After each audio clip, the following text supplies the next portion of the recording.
Hey everybody, welcome to the World Building and You panel. We are very excited to be with you for the next hour or so and talk about world building and our experiences with it.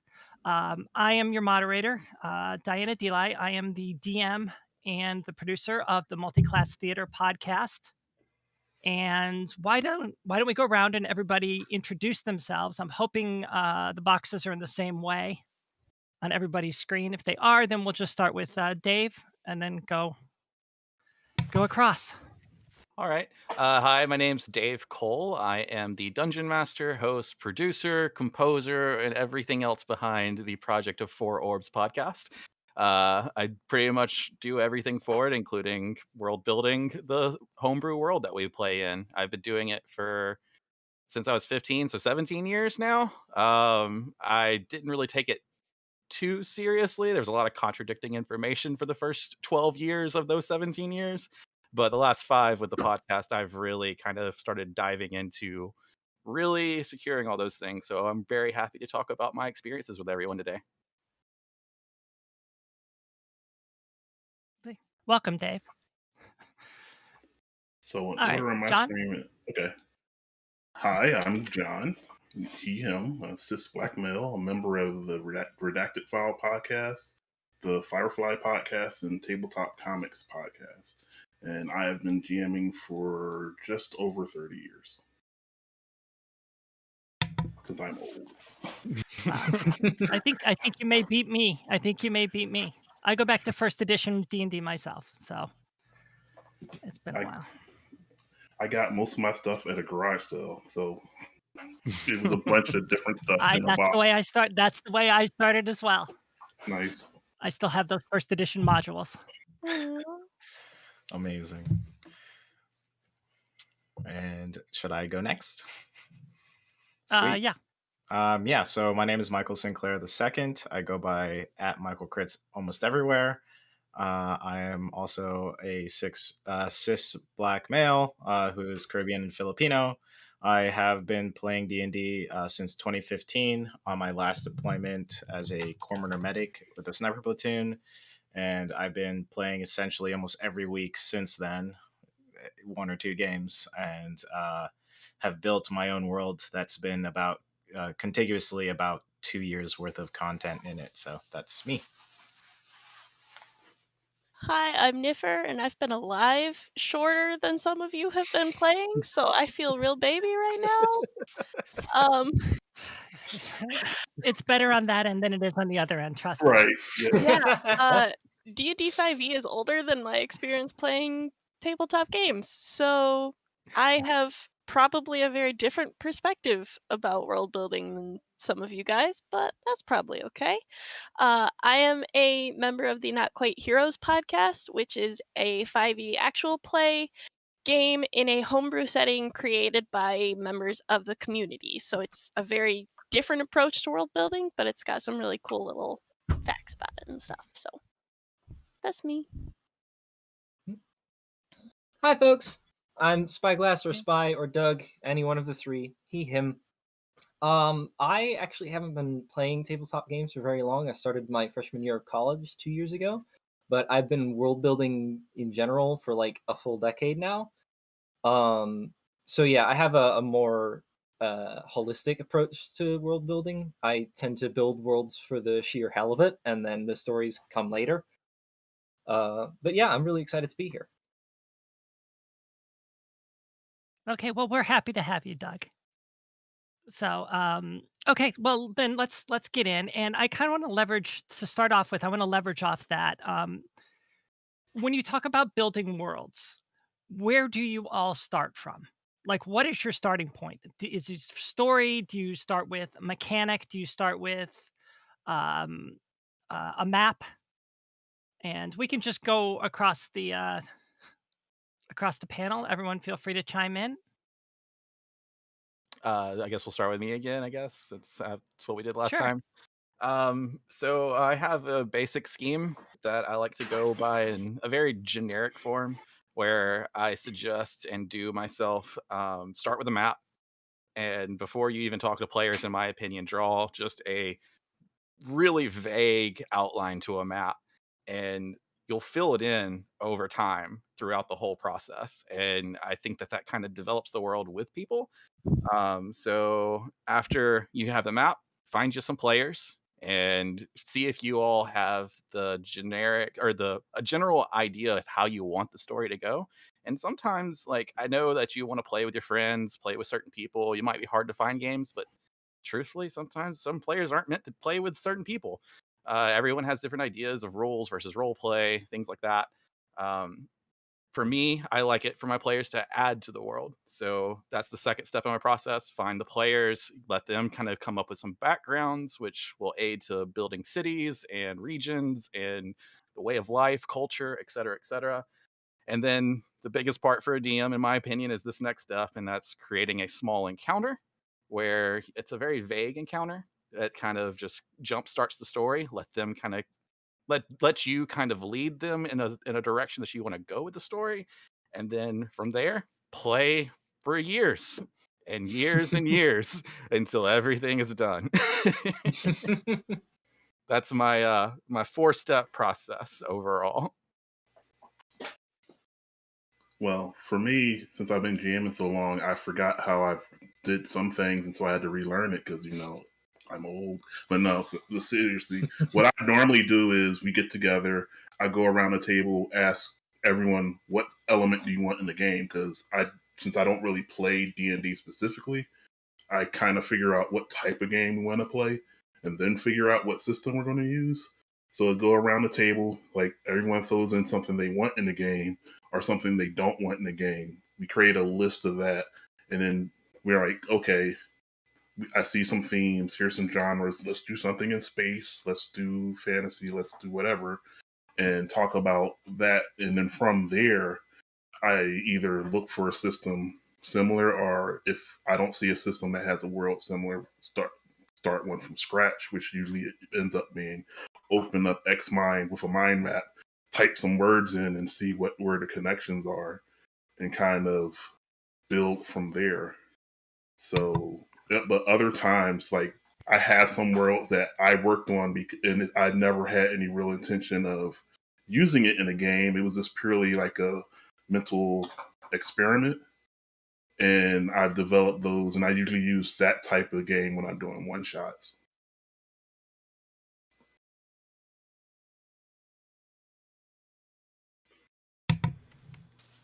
I guess I'll go next, but we also might want to check chat. Can't hear audio. I wanted to say something a second ago, but I couldn't do it fast enough. That's not good. I fixed my Twitch channel. I just realized that mine was muted. Oops. Well, I mean, they don't need to hear us. Yeah. Yeah. Just look, they can read lips. Yeah. They say it's on now. At least one person has. Oh, yay.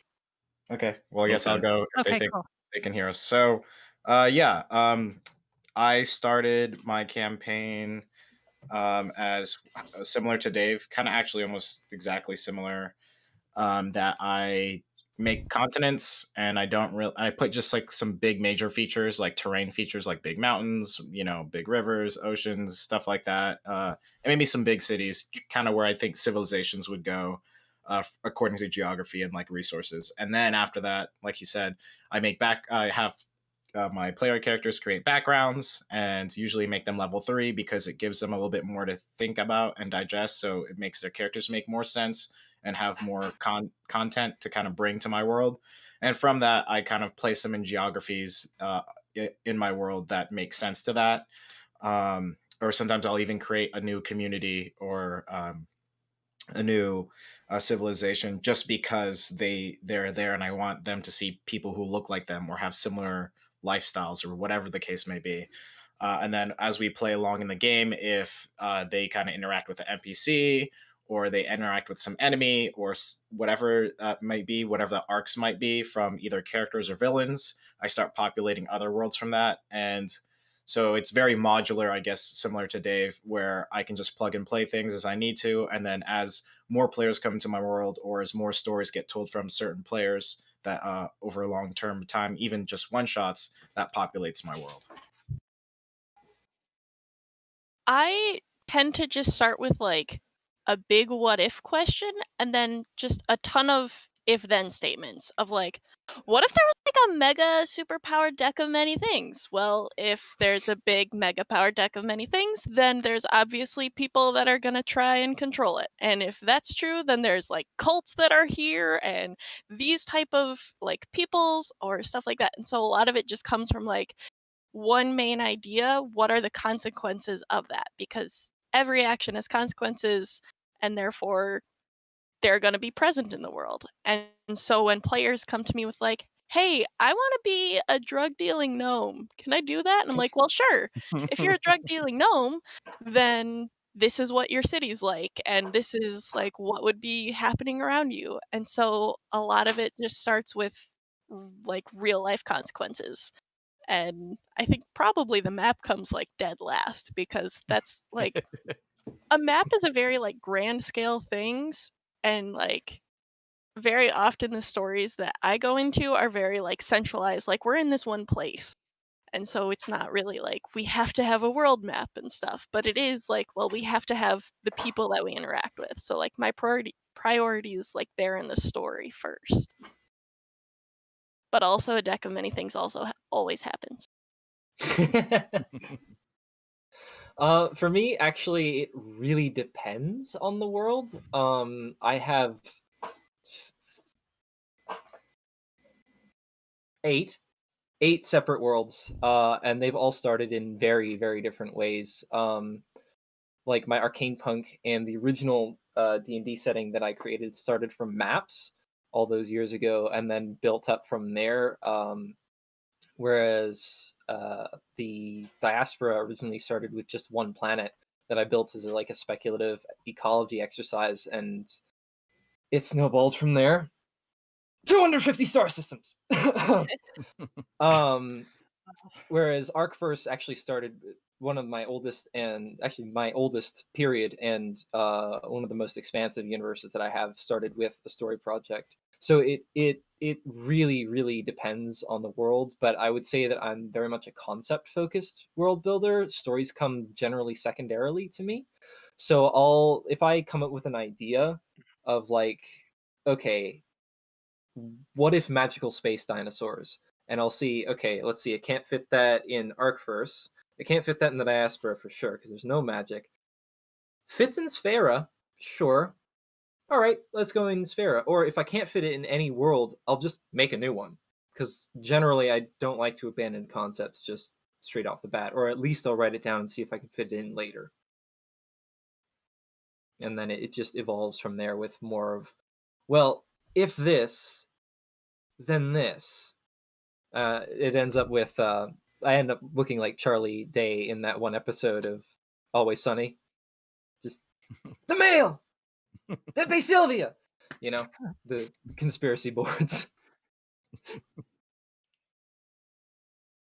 So, I guess kind of leveraging off that, and so I mean, Doug, you're kind of very different than everybody else who is doing podcasts. I know you've done some in the past, but Yeah. like, and this is for everybody. We'll start with you, Doug. But like when you're creating a world, most of you, one way or another, are creating a world public consumption, whether it's your players or whether it's the audience.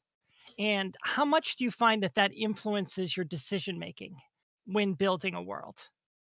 Or is it just purely an exercise of, I want to do this? For me, it's definitely the latter. It's an exercise of I'm building this world for me, and I'm putting it out there for people like me who enjoy world building to appreciate and contribute if they want. I actually have my own personal server, which I use as a notebook, and I use that to get feedback on ideas. And I have a special role, contributor, where if anyone gives me a good idea or good feedback, I'm like, okay, cool, you're a contributor now. You've given me something to use in my world. So in that respect, it is an interactive two-sided conversation about the worlds that I'm building. But primarily, I'm building them for myself as an exercise, because I mean, that's my identity. That's my life. I am a world builder, period. But with campaign worlds, it's a little different. Like with Orion's Echo, I'm building the baseline, just very, very bare bones, with some details sprinkled here and there. And then once I get my players together, I definitely plan on mining them for ideas, because it is their world as much as it is mine. And the rest of you. So for you, for them, for everybody. We can reverse this. Wait, Yeah. cool. Yeah, Okay, sure. I'm on the spot. Nick, go ahead. So I very much am of the mind of like D&D was introduced to me as it is collaborative storytelling that everybody gets to work together and share ideas and stuff. And so very often when one of my players is like, "Hey, what's going on in this part of the world?" I'm just like, what do you think? You figure it out." And they're like, "Well, I want this to happen." I'm like, "Sounds good." Because, if it makes sense, why not? Because, like, then they feel more involved in the world of like, okay, I made this happen and it works with what I want to do. And so it's a really good way to make them happy, but also like you still get to take that and then you're like, okay, that's what you think is happening, but behind the scenes now I could find all of these like, okay, you wanted this street gang. Well, guess what? They're also secretly running this thing behind. So it's a way to make both of us happy because we both get to build off of things from two different directions. I end all of my questions with a thumbs up, I just realized.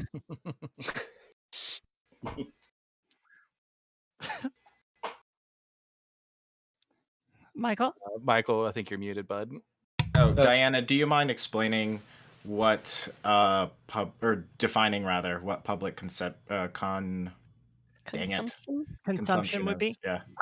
Like I would think, in terms of doing a podcast, for example, you're very much, you have an audience, Mhm. right? That is I almost look at it as you have kind of two jobs. You're trying to tell a story and make things fun for your players, but you also have an audience that you'd like to listen to.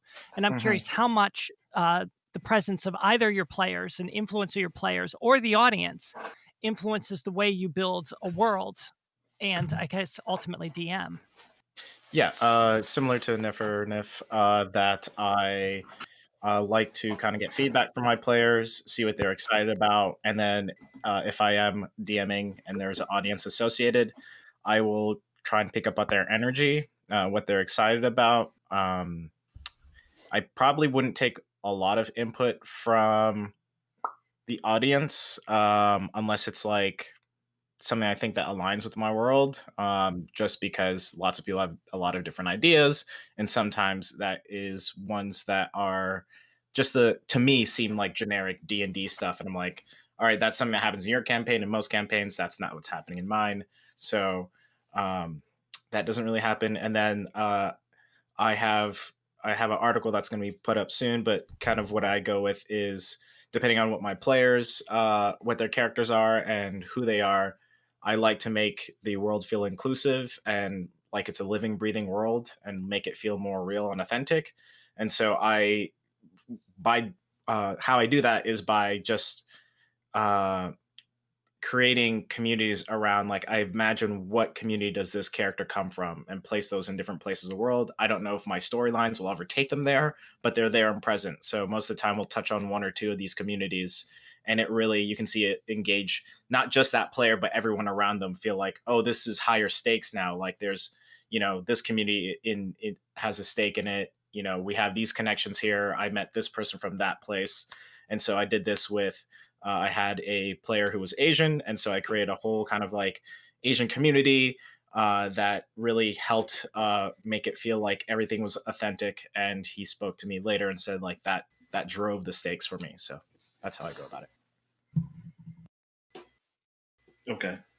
For me, for the podcast I'm on now, we tend to play different systems. And so the world building I've been doing more recently has been somewhat restricted in that we want to, like, we're playing Blades of the Dark now. So we're trying to stick with the basic concepts of Dustfall. But even though we're in Dustfall, I've kind of super like the choices or the questions I ask the players supersede whatever's set up inside of the world at Dustfall.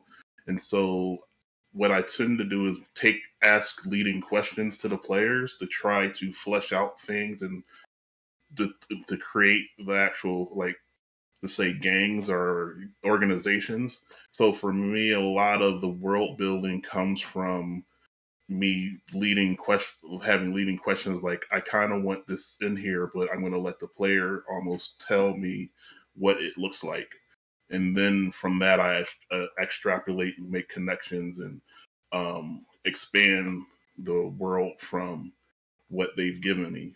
And so in the past, I've been more like what others are saying, where I kind of created a world, and I fleshed out the entire things, and then bring players in and have them say, I'm from this area, and then I kind of flesh out that area for them. And so that I'm always making references to other parts of the world, where basically I take things, I mean, for me, I take things from books, from TV, from like anime, from anywhere that I found interesting, and kind of make amalgams of that to create the different cultures that are around it.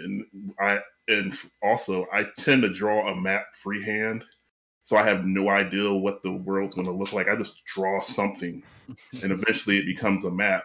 And then I look at it and say, okay, well, mountains are here. There'll probably be something. Just once I like go through, add rivers and all the other stuff, and I start looking for places. Well, there would definitely be a city here. There would definitely be a thing here, but it won't have a name until I sit down and start asking players those leading questions, and they'll be like, okay, so this city is probably called this. I kind of build it off of information, like the information I get from the players are like a seed to develop the rest of the things in the world. And so, but like I said, more recently, it's been taking a framework of a world that exists, gut it, make changes, but try to stick to the themes and the motifs of that world. Well, for me, I have been playing in this world that I've created for, as I mentioned earlier, 17 years now. And I don't really hate a single area in my world. Like, I feel like if I hated one, I'd probably just erase it and just say it's gone. So a lot of times with the Four Orbs podcast listeners, if they show interest in an area, I might actually try and steer my players towards that area. For example, there is like a, like a prison island or an ex-prison island. I forgot what they're called, but basically what Australia was in the real world. Um, and it was a convict island, and it eventually got overrun by the convicts, and the nation that was controlling it got ran out. And then, wait, what? What did I just hear? But Keep going. the nation eventually got kicked out. The pirates were in charge of the islands, and it kind of started as a home base for them. And then a set of gnomes, or like a nation of gnomes, kind of moved in to use the pirates as protection so that they could invent and do the things that they do. I probably wouldn't have pushed to that area of the world if it wasn't for these like animal constructs that kind of have their own essential being inside them going around the world. And like listeners were very curious about these animal constructs, and so I kind of started pushing the story in that direction. But it wasn't necessarily like I railroaded them, because I know railroad is like the forbidden word to use in D&D, but sometimes a mix of railroad and sandboxing is kind of helpful and needed and helps a player move forward. So for me, I probably wouldn't have cared so much of going to this convict island if it wasn't for our listeners being so curious. And another area, for example, was there's this continent that was, or this nation that's just completely covered in this magical darkness, and it's been that way for like 700 plus years or some shit. But at the beginning, I didn't know if they were going to go there, but they eventually do go there because one, the players were very interested and the listeners were interested. So I have kind of catered my games from playing at a table with no microphones to playing at a table with microphones, to where I do kind of want to please not only my players but the audience as well. But I'm comfortable with that because I'm fine with going wherever in my world, and it's a fun place. Dave, can I live on the convict island, please? Say that again. Said Dave, can I live on the convict island? Sounds adorable. I Yes. mean, you can jump up to like episode 64 and find out real quick about it. Okay. Yeah, I was going but to it- say, this sounds fascinating. Where can I hear more? Yeah, for real. But episode 64 is where our players actually kind of go into it. But Diana actually wrote a script and did like an audio drama episode, and it's our most recent episode, and it goes into the history of that Loran, that continent, that island. And it's, if you're interested in me collaborating with someone on how something's built, Diana wrote it all. So. It's not really why I brought that up, but yeah, check it out. Anyway, so sticking with 4 orbs for a second, we'll go back the other way. One of the other ways we can build worlds is through mechanics. We have narrative, we have just basic, map making and world building, creating cities and so forth. But also we can play around with mechanics. I know, Dave, you do something interesting in 4 orbs. So I'd like you to talk a little bit about life force, and then I want to kind of open it up to everybody else about sort of mechanical changes you've made to the rules, or in designing a world to make it more interesting. So when 4 orbs launched, Reddit did not like us. Oh. Just straight up, Reddit D&D did not like us very much because I described our podcast off of a mechanic rule change called Life Force or something. I call it Life Force. They think that it hinders spellcasters too much, but what they didn't wait around to find out in the podcast is why it exists. But for us, I have this thing called Life Force where if you cast a cantrip, a level 0 spell, nothing happens. Nothing bad happens. Everything's great, hunky dory. It's the same thing, everything. But if you cast a level 1 spell, you lose 1 HP. If you cast a level 2 spell, you lose 2 HP. So on and so forth. They aren't required to have arcane focuses in my game because they're using this Life Force. It comes up quite a bit in the first 55 episodes of the podcast, and it eventually gets resolved in a way, I guess you could say. But it is a mechanic that pretty much drives an idea around the world, where arcane energy is coming from your body itself and not from training or item or anything like that. It's coming from your life essence. Some people like it, some people don't. Reddit did not like it. If I may jump off of that, I actually have a similar sort of mechanic that I actually homebrewed a whole system for my Arcane Punk world, Sphera. And it's called Waystone, and I have it. Sphera's magic system is very different to your standard like fantasy-esque D&D-esque magic system in that it is an aspect of quantum mechanics. Like I went through, did the research, did the math, and I came up with a quantum mechanical explanation for magic. And the catch is it is a cellular tool, like a cellular level tool that is driven by metabolism, like everything else in the body. So and everyone has it. Every living creature can use some degree of magic. Most times it's not a whole lot. But when somebody uses their magic, they have a set amount of magic points because it's a slightly different metabolism than stamina or life essence, like hit points in mechanical terms. So that was, for the longest time, that was the biggest stumbling block for me developing a system of any kind for Sphera or applying any system to Sphera, is because magic works so differently and I hadn't found any system pre-made that did it the way that I had envisioned it. I basically just went, all right, screw it, I'm doing it myself.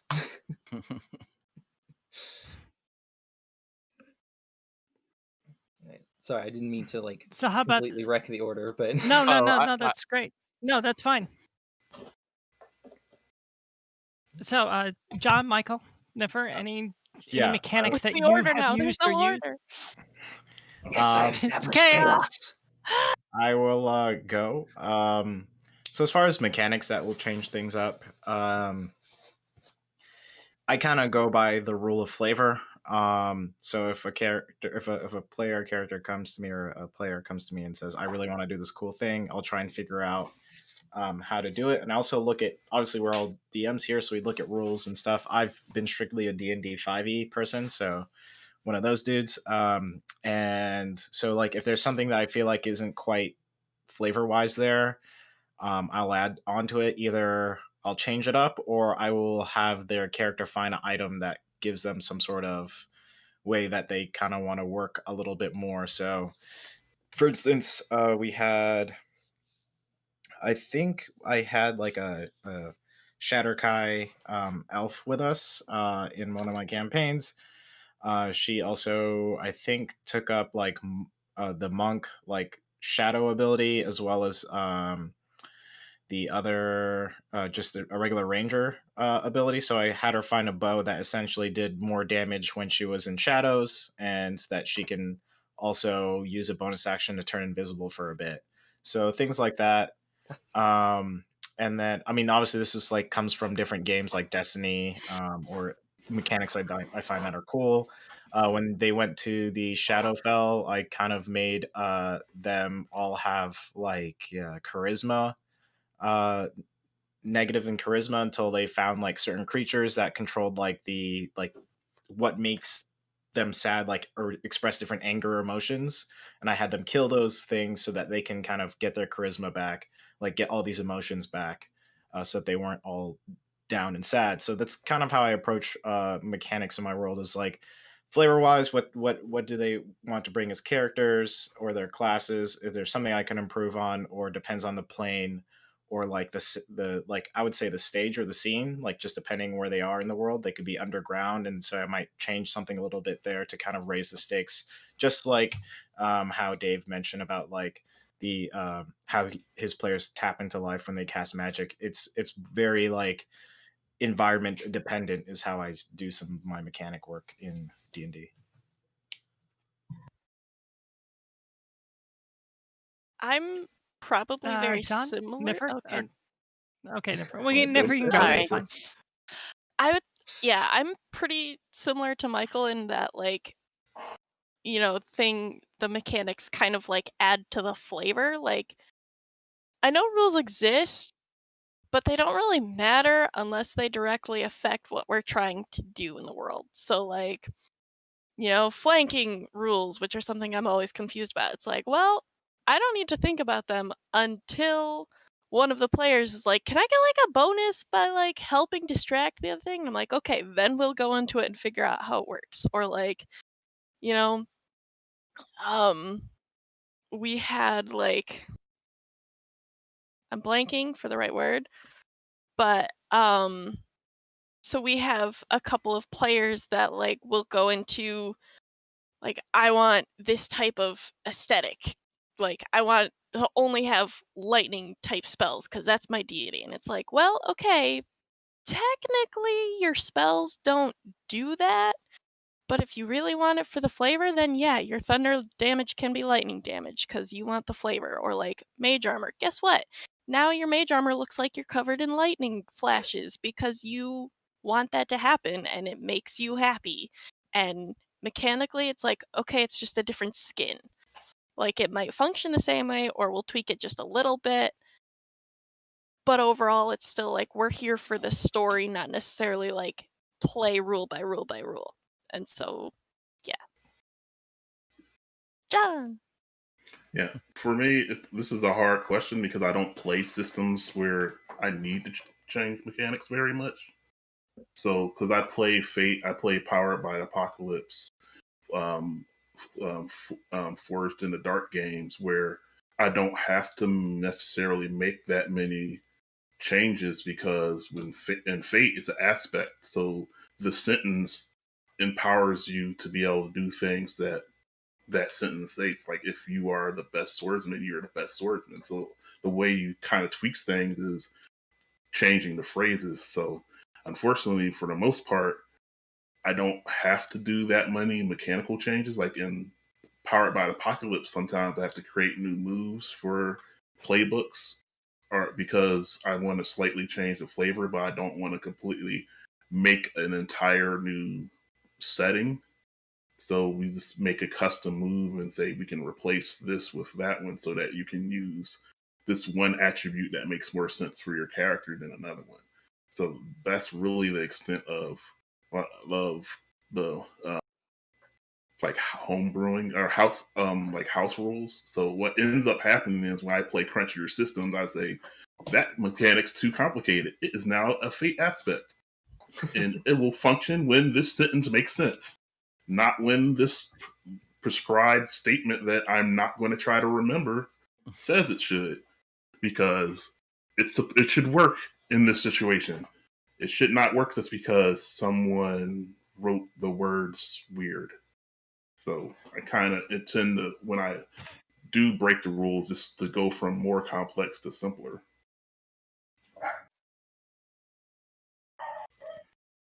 So, sticking with you, John, I have a question about specifically about tome. I think it's like, to me, it's very fascinating the way you've essentially built a world based on storytelling that can essentially be any genre you want it to be, anything you feel like playing. And I know you use this mostly to do one shots. Mhm. At least I think I have that right. Mhm. Are you tempted to do any sort of serialization with it, or even include Easter eggs, or be self-referential with it, like in your storytelling? Or is it just specifically, this is a great framework upon which I can hang these stories? Okay. Well, first, like all started. I created with my son when he was 7, because we were making I was showing him how to play Fate, and we were trying to create a world. And I was asking a bunch of questions, and of course I was getting answers like, "Oh, okay, so you want Naruto? Oh, you want anime? So teen adolescent anime, we can do that.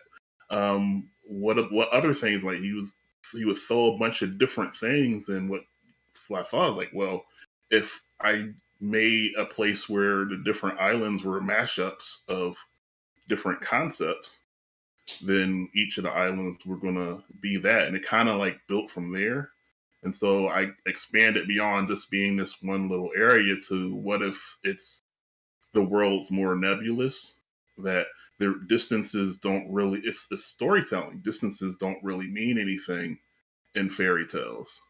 So places can be right around the corner, or they could be long journeys. It really depends on the story and how things are connected. And so basically the world grew from that. And so I've kind of wanted to do something longer format, but it's one of those things where it's perfect for doing one shots, because then when someone comes in and they have an idea, like if you have a favorite story, let's integrate that. You can have a character, you can be from that particular thing, and it's really easy to bring it in. And that's kind of what happened with what I ran a one shot for International Podcast Month. They all had mythology from different places. Like I included stuff that was just fairy tales, but I also included like children's stories, like or even nursery rhymes. Like the Itsy Bitsy Spider was a character in it. And so for me, that makes a perfect framework for a one shot, because you don't have to consider a lot of the like technical details, like having maps. Like if you have a map, you have a map, but that map doesn't have to connect anywhere. It's just when you're in this place, there's a map there. And why you go across the street and suddenly they're brownstone apartments, it's because that was, you entered from one story into another story. And it could be a long distance, or it could be right around the corner. And it just makes it easier to kind of, because I'm more of an improv GM, it makes it easier to improv things when you're using tropes effectively to flesh out the world. And so I definitely want to do something more with it, but at the same time, it's like one of these things I built with my son, and I kind of like hold it close to the vest. Like, I want to share a little bit, but it's mine. It's like, I hope that answered the question. I mean, it's certainly a wonderful idea. I don't think I'll steal it, but I think it was amazing. Like, I really, really love it. So, okay, moving on. I'm gonna throw this out to everybody. And so I don't want to get too political with this, but traditionally, sci-fi and fantasy and even horror have been used to tell, like, as allegories or to be political metaphors for what's going on in society or for systemic issues. And I'm curious, to what extent do you build worlds, or do you incorporate any of these issues into your worlds to kind of address these problems or play with ideas? And since I saw the thumbs up, Michael, I will start with you. You hear me? Yep, I think so. Yep. This is my Yeah. favorite. This is your bread and butter. This is my ish. So like I said, my last deployment, when I was still in 20, I started D&D stuff in 2015 and then left the military in 2017. But I used it when I first opened up the book and I started reading through the 3 main books. We all know what 3 main books are for D&D. I was like, this is a powerful storytelling tool for people who might be ignorant, as in like not know the issues, not ignorant as in not mentally capable. But I was like, this is an excellent thing to tell these stories from perspectives that they might not ever interact with. So, and this is also something I'm covering in my article that should be coming out soon. Is that you know, D&D is very great to set up a kind of safe space for people to explore these things, given that you have the tools of boundaries and consent and everything else established. So when it comes to like race issues, gender equality, low class, high class, like social economic ladders, trafficking, I'll just leave it at that. I don't want to get too much into that. But I had players later on, and she's let me share her story, but she had some stuff happen to her in her life, and I created a antagonist that was like something that touched upon that, and the party was able to go and essentially seek revenge, but I guess that's what that they wanted to do at the moment. And so they were able to kind of defeat that challenge and then establish a good relationship with another NPC that I had in there as well. And she said it was very cathartic for her. I used to be a life coach, and I taken a lot of classes on relationships and stuff like that about consent, boundaries, and dynamics. So these are things I want to incorporate in my games. It doesn't always have to be like the big major thing, but I always incorporate it because to me, it makes worlds feel more real. It provides not only like do your characters get experience points, but like they grow and learn about these issues in the world that they encompass, and people grow from that experience as well. And this also has to deal with something I wasn't able to touch upon in the other question, was that when players come to me with certain things that they want to explore, and I talk to the group with a group session 0, I try and see if the party's okay with it. I check in constantly, make sure that we're doing okay.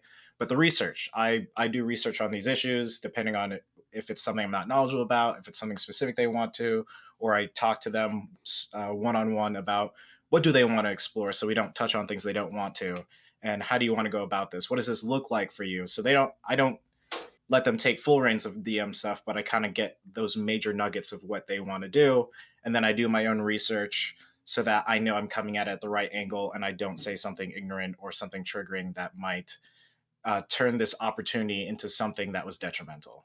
But it's I would want to say, since we're on a panel, if you have the emotional intelligence and emotional maturity and constitution to do this, then do it. If you don't, then stay away from this, because it can go very badly in the other direction if you do not approach it with care and focus and honor that. Yeah, I'm very glad. Okay, why don't we move to the? Yeah. Okay, go ahead, Doug. No, sorry, we I can didn't- jump there and then jump on. It's fine. Go This ahead. this is also something I feel pretty strongly about. And there's so much that I want to say on this, but I want to make a couple of points. First, representation is so so important to me, and it's important to everybody in general, I would say. But it's, as to me, as somebody who creates worlds and tells stories, seeing myself and having other people see themselves in characters and stories that I create is so important to me, because A, it's a great way to, get them engaged and have them relate to characters or the stories. And B, it's just really reassuring to people to see, yeah, I'm normal. This is a thing that happens. Um, and I would agree wholeheartedly with Mike that you have to approach it from the right way, especially with super sensitive topics like some of the ones that he mentioned. Um, but uh, Sort of jumping off of that, the overwhelming majority of what people think of when they think D&D or role playing games in general is like pretty medieval Euro fantasy, and the the real world has a absolute treasure trove of mythology and culture that we can pull on as storytellers and world builders. And so when I'm building worlds, I really like to branch out and see what there is in the world that we haven't touched on, or it hasn't been touched on a lot in storytelling, and what is really, I know this isn't the right word, but what is really deserving of a spot in, or of a place in the spotlight, storytelling wise. For me personally, I really, really appreciate indigenous cultures, specifically like Native American and Polynesian. I think there is such amazing history there, and it's sometimes a real challenge to approach it from the right way. But doing research, especially like looking at actual native sources instead of just, you know, white people who've sort of co-opted that, is paramount importance, I would say.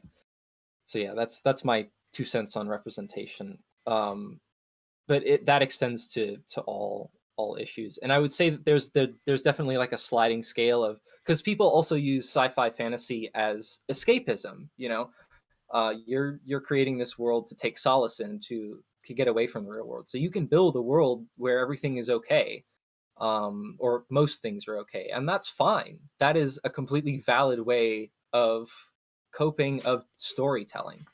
One of the more recent genres that's appeared in recent times is hope punk, which, a good example of that would be, say, the podcast Moonbase Data Out, or a personal favorite of mine, This Planet Needs a Name, which is about a group of humans going to settle a new world and make a new life for the human species. And I think that is absolutely beautiful. It's, I can't remember, I think it was DJ Silvis who said, stories allow us to light a constellation of candles against the dark. So if you want to delve into some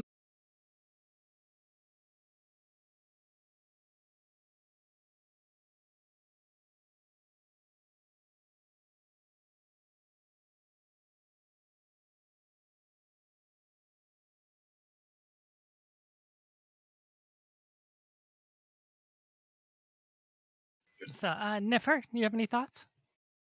Um, so the podcast that I'm in, Not Quite Heroes, is made up of 15 different countries, all of which were created by individual people, like different members of our community. And they all did so independently of, I want my country to have this form of government and this systems and these things and da-da-da. And then that all got handed to our GM. And then our GM had to look at all 15 and we're like, how do they interact? How do they fit together? And so it's been, first of all, an incredible thing to watch him put together of like, okay, well, this country focuses on this type of thing and they have this form of government which disagrees with this country's interact and stuff. But because it was handed to me, like, go to that country, they'll keep us safe because politically they just are going to ignore us. Okay. And it's been really cool to see like all of the dynamics happen because of the base materials and all the work that our GM has put into saying like, okay, I want to honor everyone's contributions and I want it to be represented like and true to form as much as I can. So that's been really, really cool to see how the integration has happened and how politically things have arisen. And yeah, I think it's being managed really well, but also like I'm very new, so Yeah. So for me, I've done some things in different campaigns.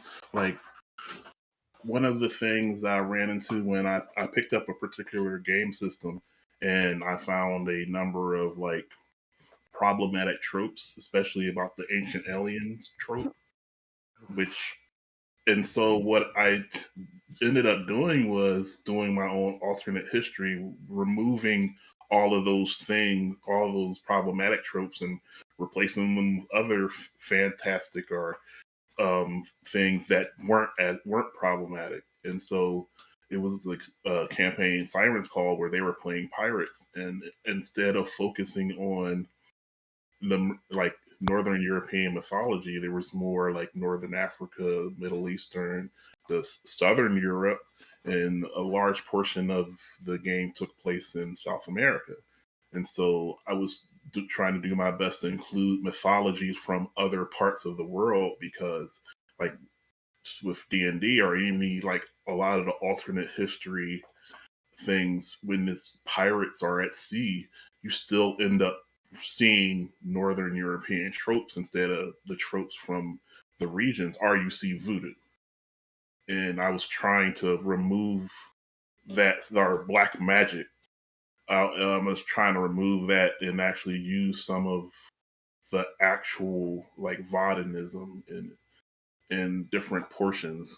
And with Blades in the Dark, a lot of it is you're struggling in a city that doesn't really care about you, that we're having resources is better than, it's basically a lot of class warfare issues. And so it's built into the system. So I've just been trying to play up that experience since they start as some group that wants to have just a small piece of something, and they're having to commit crimes and everything just to, you know, maintain a decent living condition and kind of work their way up. And the game's supposed to get more powerful from there. So I've been playing with a lot of the tropes, and injecting them into the game and focusing on the ones that are already there that are common, like historical issues. And so just taking what was already there that was already, and just play up those particular things. So it's really been different on what I focused on depending on what type of campaign I was running.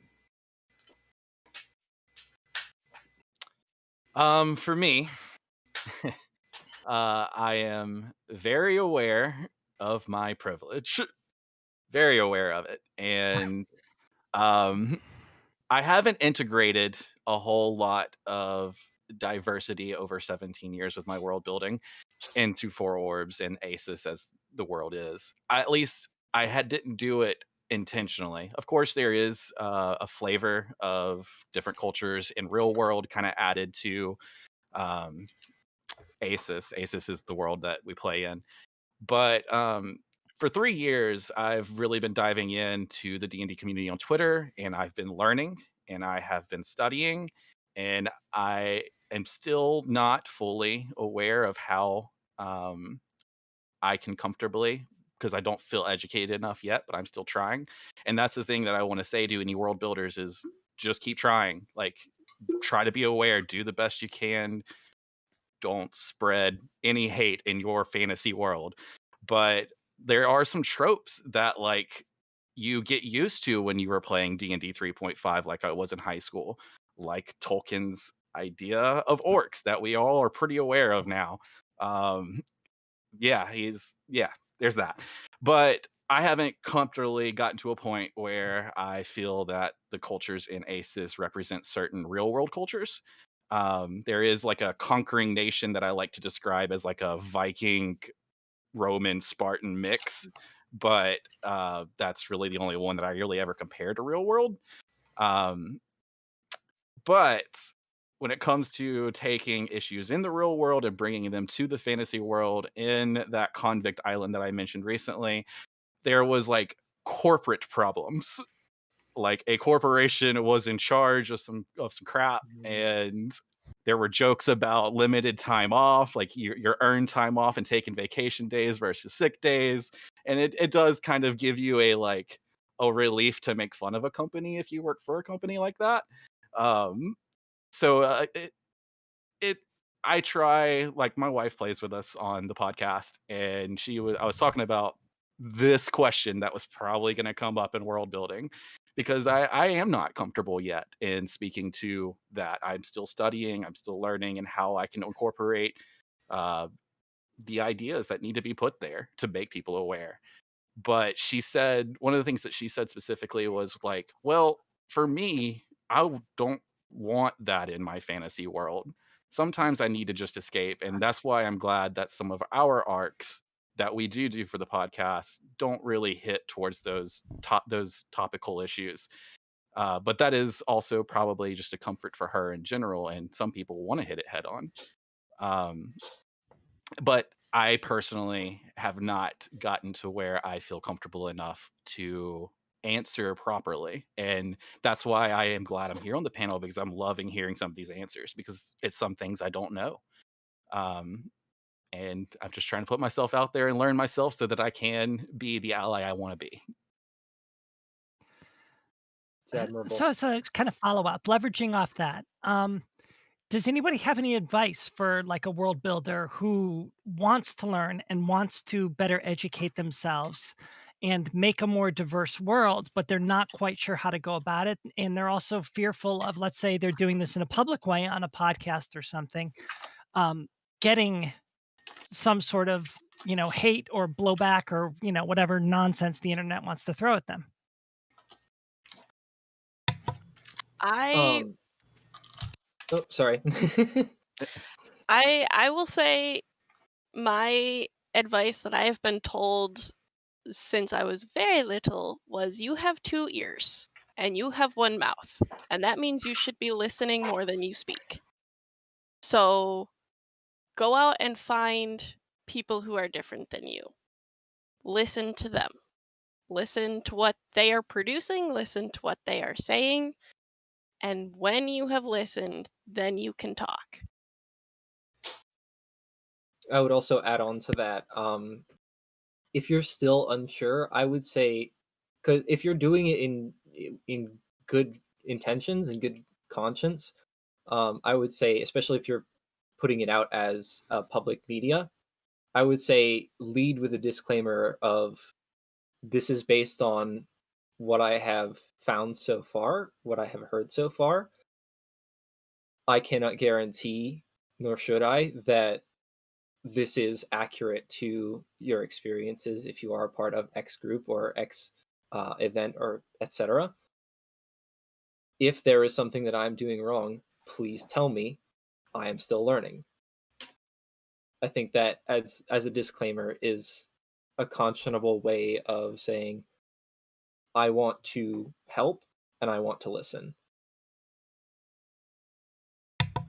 Yeah. I think this is something I was trying to think of, in my own head when writing the article that's going to come out soon. I was juggling around trying to process it from a place where, I feel like I'm more free to explain these things because I've put in the work. I'm also, a Black man. So, like, when it comes to certain aspects, I can kind of tell things and come from my experience, but trying to juggle it from the other perspective. The kind of advice I put, that I'm going to put out at some point is like, do this by yourself in private or with a private game, like a home game. And if you feel comfortable enough to bring this into a public forum, then go ahead and do that. If you want to kind of take a more methodical approach to kind of bringing these type of issues into a public game. And the disclaimer was perfect, kind of speaking into what Spyglass was saying. Saying that there's a disclaimer, say, like, come out to me if I don't get this thing right. Do your research, approach it with attention and care. Because, it's good to have the right intentions, but sometimes, everyone, there's a saying, I forget what it is, but you have like good intentions executed poorly, whatever. So that can happen, but people can tell, for the most part, like most people can tell if you're trying to provide something authentically or use it as a trope or use it as a gimmick or whatever, and they'll be quick to suss out whether or not you are authentic about telling a real story, or you are just you're doing low effort kind of storytelling in those regards.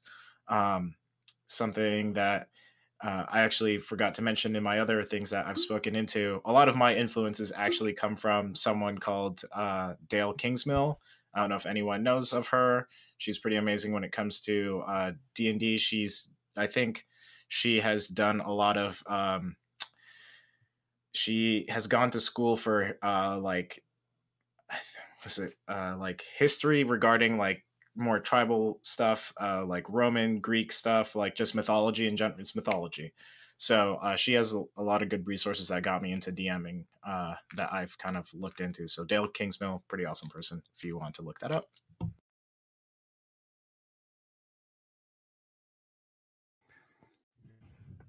John, you have any thoughts or? You're muted, bud. You're muted. Whoops. Yeah, nothing more than what I've already said, but yeah, it's like just like when I wanted to include things from South America, I made sure I talked to people and did research, and I didn't just like Google and read the first Wikipedia post page. I looked for information and learned about it and talked to people who might have knowledge on it, even though it was a private game. So it's like it's something that we all have to do, because if we want to have diversity and inclusivity in the games, we all have to do that extra effort and research and work, because like Michael said, uh, when you're doing it with good intentions, people know. So even when you do make a mistake, no, doing it with good intentions is better, but still do your research, because I mean, it's just one of those things. Not some people will be more accepting of your foibles than others. And so you really want to, if you're going to do it for public consumption, you really have to do that extra effort to make sure everything you're doing is right. And just to add on one other thing, if you're doing, I thought about this for a while. If you're doing voices for these characters, just use your regular voice if you feel like it's going to be misconstrued or you think you're not going to do the right thing. The DM I have for Fae Forge Academy, I'm a part of Fae Forge Academy podcast. He plays one of my father figure and my uncle figure, who are both black, and he is a white man. But he has black kids, but that's beside the point. He just uses a regular voice. He doesn't try and use AAVE, which is African American Vernacular English. Like, if you're doing an Asian character, don't use the kind of gimmicks or whatever. Just be authentic and just be yourself in those moments, because you're really everything that you bring to as a DM, as far as like the surroundings, the building that you're in, the kind of all these little mini things like the food or the um, culture or whatever, that's going to still show up. And more than likely in that person's mind, if they are those things, they're kind of probably going to like filter it in their own head or in their headspace that, oh, this person sounds kind of like who I know. Because I think in some ways their brain's just going to make that switch, if that, in most cases, I think. Bouncing off of that idea of the listener kind of picturing someone in their head off of what they're hearing, uh, I think pretty much everyone knows of the Adventure Zone at this point. And one of the great things I love about their fan base is their art depiction of characters. Something that you might immediately go to a white man, they might portray as a white female or a black female or whatever. And like the artists of that community do an amazing job of like interpreting what they're hearing and bringing their viewpoints to it, and that kind of enlightened me. Like maybe that's one of the things that kind of brought me into maybe I should rethink some of the steps in Four Orbs and Aces, because maybe I'm not making a diverse culture enough. But when it comes to your question, for this round, I kind of go back to what Niffer said, where you kind of talk to people in community.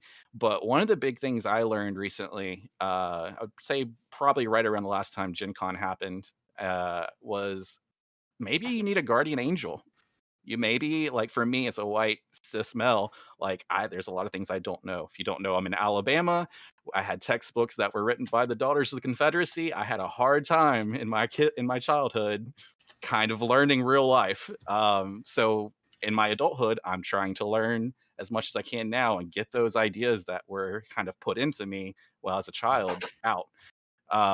So what I guess I'm saying is, if build your community, don't be afraid to talk to people. If you make a mistake like I have done, don't defend yourself, apologize and say, I will make sure I do it right the next time, kind of thing.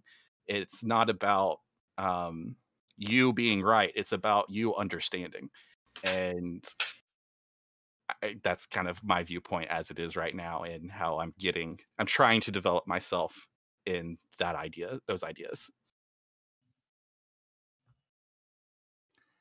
Okay. So I have just one last question, and then we can wrap this thing up.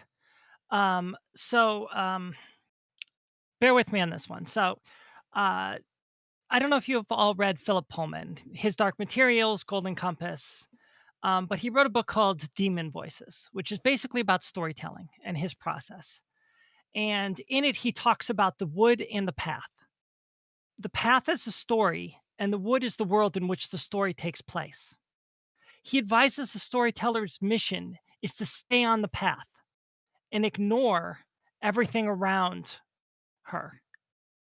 As a DM and a world builder, how do you balance all of the lore you created, all the worlds you've created, with the story you're trying to tell?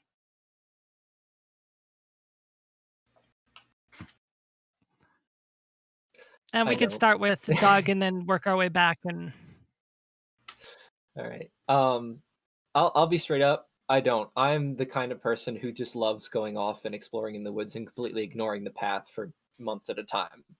Um, when it comes to like a campaign, or an actual story project, typically I might like wander off and do just a little bit like skimming the tree line. But when it comes to actually, just freestyling it, I'll lose the path for 3 days at a time. For me, it is all about the trees, and because that's where the interesting things live. And who knows, you might even find another path going off into the trees that nobody's seen in years. So to me, it's all about the exploration. never. I'm kind of the same way, and like, you may be walking on the path and the path has a purpose, but there is definitely joy to be found in just looking at the forest.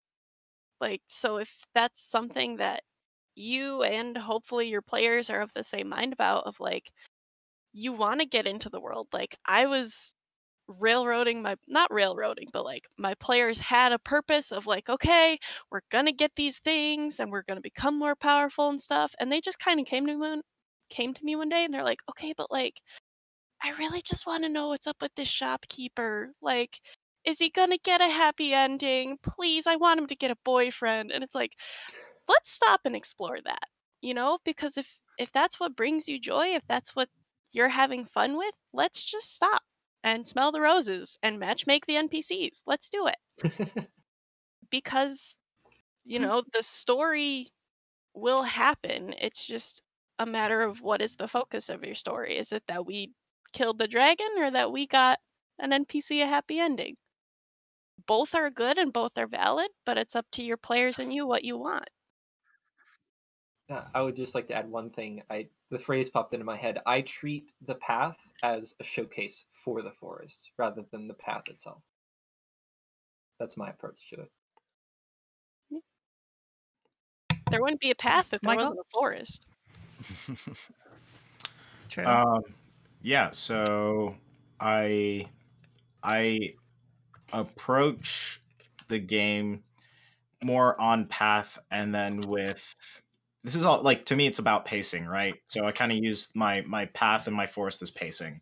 So most of it is on the path, and then when you can tell that the party might need a little break, like a shopping break or a role playing break, or Let's be ridiculous and figure out what kind of shenanigans are in this town.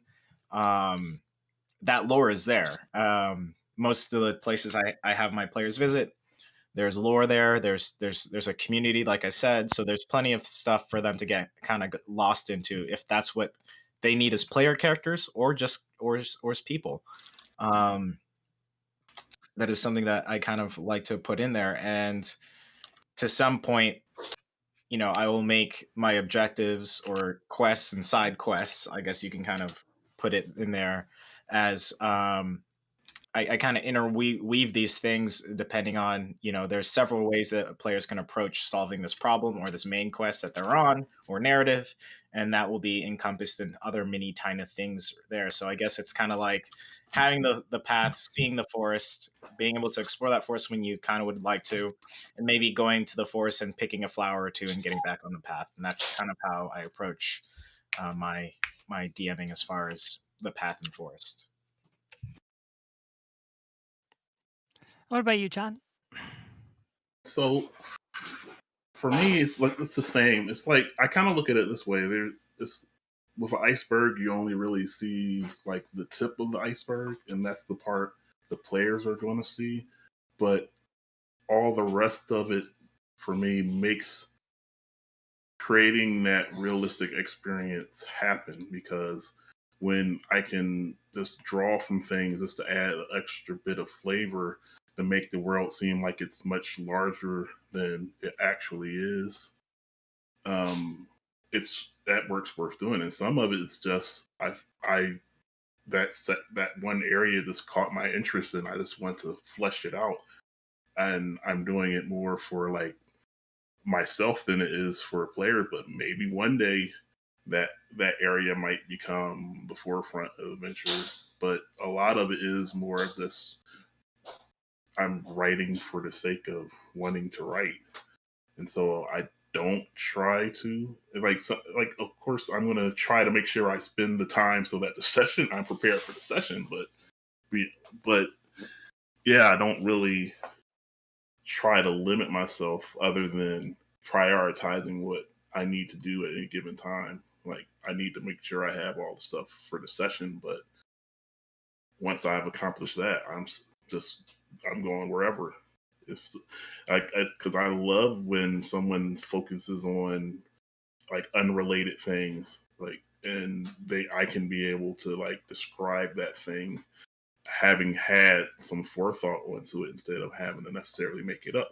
Though I do like make it up too, but sometimes it's nice to be able to have that thing you worked on and have someone show interest in it and be able to share it.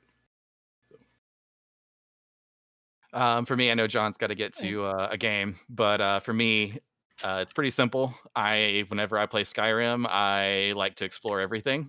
Whenever my wife plays Skyrim, she likes to go down the main road, and she wants to go straight to the end. So you have different spectrums, and sometimes your players will focus on just the main goal. But I think as world builders and DMs, I think we have to understand what's in the forest in order for that path to go somewhere. Whereas the players don't necessarily care about certain aspects of that forest. Though a waterfall might be sounding off in the distance, and it might sound pretty. There's another waterfall that sounds a lot larger. Let's go look at that one.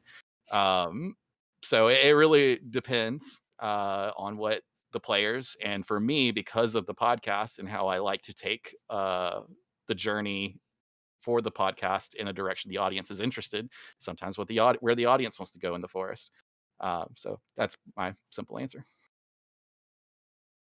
Okay. So, just in closing, I just want to go around. Everyone, again, say your name, say where they can find your stuff, your Twitter handle, Instagram, whatever you want to give out. Dave, we'll start with you and just go right down the line. Sure. I do a podcast called Four Orbs. It's a Dungeons and Dragons 50 podcast with a homebrew world, and you can find it at fourorbs.org or any podcast feed that you use. We don't have a YouTube page yet because I'm working on some remasters, so I can start putting those episodes out on YouTube. But also, I make music, and I have a YouTube page called D Cole Music, so David Cole Music, but D Cole Music. And I really want that to grow. So if you don't mind going over and subscribing to that one, I'd really appreciate it. All right, John. Hi.